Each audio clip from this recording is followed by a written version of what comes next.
এই বঞ্চনা করেই তো বামফ্রন্ট রেজিম 500 বছর পিছিয়ে দিলেন জ্যোতিবাবু বুদ্ধবাবুরা। ওই কেন্দ্রের বঞ্চনা চলবে না, করতে দেব না দেখে এলাম। তারপরে ঠিক একদম সুন্দর বামফ্রন্টের ছাত্রী হয়ে ঠিক একই পথে আমাদের মুখ্যমন্ত্রী চলছেন। শুধু বঞ্চনা, ফেডারেল স্ট্রাকচার, যুক্তরাষ্ট্র কাঠামো মানব না, ডান দিকে যেতে বললে বাঁ দিকে যাব, আপনারা আমাদের টাকা দেবেন, কেন্দ্র সরকার টাকা দেবে, বাকি অবিজেপি শাসিত রাজ্য, বিজেপি শাসিত রাজ্য যে নিয়ম ফলো করে টাকাগুলোকে খরচা করার কথা বলা আছে সেটা আমরা মানব না। আমরা চুরি করব, সাধারণ মানুষকে প্রকল্প দেব না, সুবিধে দেব না, আর মানুষকে ভুল বোঝাবো। তো এটাই তারা করে আসছেন। তাই জন্য আপনি যদি মনে করেন যে আপনি সম্পূর্ণ নন কোঅপারেশন করবেন কেন্দ্রের সাথে, আজকে এটাই হবে। বাকি ভারতবর্ষ যা পেয়েছে আমরাও তাই পেয়েছি, এক্সট্রা কিছু পাইনি। তো আপনি যদি প্রকল্পের টাকা নেবেন আর চুরি করার প্ল্যান করবেন, আপনারা কটা এফআইআর করেছেন যারা 100 দিনের কাজের টাকা, আবাসের টাকা চুরি করেছে? আপনি যে বললেন মুখ্যমন্ত্রী 21শে জুলাইয়ের মঞ্চ থেকে, আমি টিএমসি কেও ছাড়ি না, ওসব ডায়লগে শুনতে ভালো লাগে মুখ্যমন্ত্রী, আপনি আসলে যে কিছুই করেন না বাংলার মানুষ জানে। একটা লোককে এফআইআর করা হয়নি, একটা লোককে অ্যারেস্ট করা হয়নি, একটা টাকা আমরা ফেরত পাইনি, টাকাগুলো আমাদের ট্যাক্সের টাকা। ভালোই হয়েছে, পাননি যখন ঠিকই আছে, চুরিটা তো করতে পারবেন না। আজকে যে টাকাগুলো একটা 100 দিনের কাজের টাকা এটা আসছে, চলে যাচ্ছে মমতা ব্যানার্জির হিঙ্গলগঞ্জের গাড়ির খরচা, মিড ডে মিলের টাকা চলে যাচ্ছে বীরভূমে বকটুইতে তাদেরকে কম্পেনসেশন দেওয়ার জন্য। কি ছেলে খেলা হচ্ছে নাকি? হ্যাঁ, ছেলে খেলা করছেন যে এক খাতের টাকা অন্য জায়গায় খরচা করবেন, সেটা আবার অন্য জায়গায় খরচা করবে, তারপর হিসেব দিতে পারবেন না।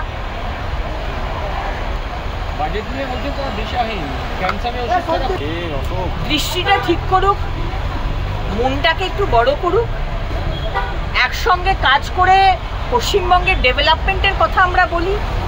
বারবার বলে এসছি আমাদের বিরোধীদের দিক থেকে যা দরকার আপনি বলুন, আমরা যাব, দরকার হলে একসঙ্গে যাব, একটা টিম ফর্ম করে দিন। সুতরাং যাদের ইচ্ছেই নেই ওই মাটি মানুষের জন্য কাজ করার, যাদের শুধু ইন্টারেস্ট হচ্ছে কি করে নিজে আমি প্রধানমন্ত্রী হব আর কি করে আমি কেন্দ্রের বিরোধিতা করব আর রাজ্যপালের বিরোধিতা করব, তার রাজ্যে এই অবস্থাই হবে। নিয়ম মানবেন না, সেটাই ওনার কাছে নিয়ম মানা। মানে যখনই উনি নিয়মগুলো ভাঙেন সেটাই হয়ে যায় ওনার কাছে নিয়ম মানা।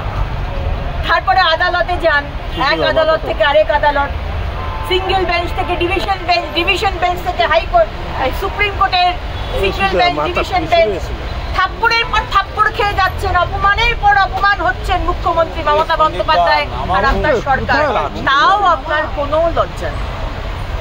সুতরাং যে মুখ্যমন্ত্রী ধরে নিয়েছে যে আমি কেন্দ্রের কথা শুনবো না, কেন্দ্রের সাথে কোঅপারেট করব না, যুক্তরাষ্ট্রীয় কাঠামো মানব না, ভারতবর্ষের সংবিধান মানব না, এটা আমার সরকার, আমার সংবিধান, আমার ন্যাশনাল ফ্ল্যাগ, আমার ন্যাশনাল অ্যান্থেম, বাংলার সাথে ভারতের সম্পর্ক ঠিক করতে হবে।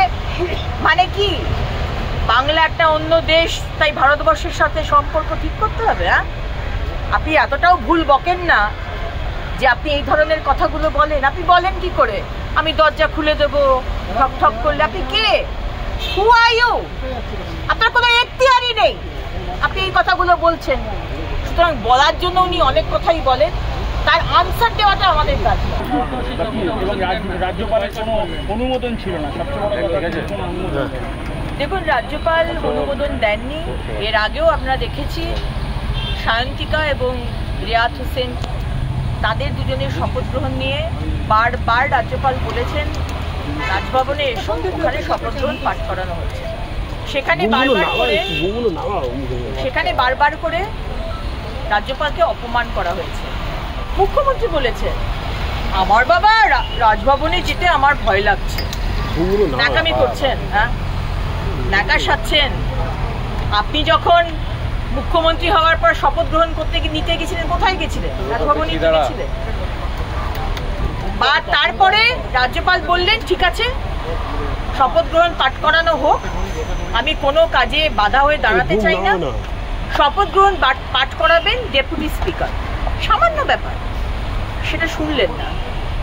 স্পিকারকে দিয়ে পাঠ করালেন, মানে যেটা বলবো সেটা শুনবে না, ডান দিকে বললে বাঁ দিকে যাবে। আজকেও ঠিক একই ব্যাপার, সম্পূর্ণ যে প্রসেসটা ফলো করা হচ্ছে সেটা অসাংবিধানিক, এবং আমরা বিজেপি পার্টি থেকে অসাংবিধানিক কোনো বিষয় আমরা পার্টিসিপেট করব না, কারণ সংবিধানকে আমরা অপমান করব না। সংবিধান ভারতবর্ষের সংবিধান, মমতা ব্যানার্জির সংবিধান তো পশ্চিমবঙ্গে চলবে না, উনি যদিও বা চান সেটা, তাই আমরা আজকে যাইনি।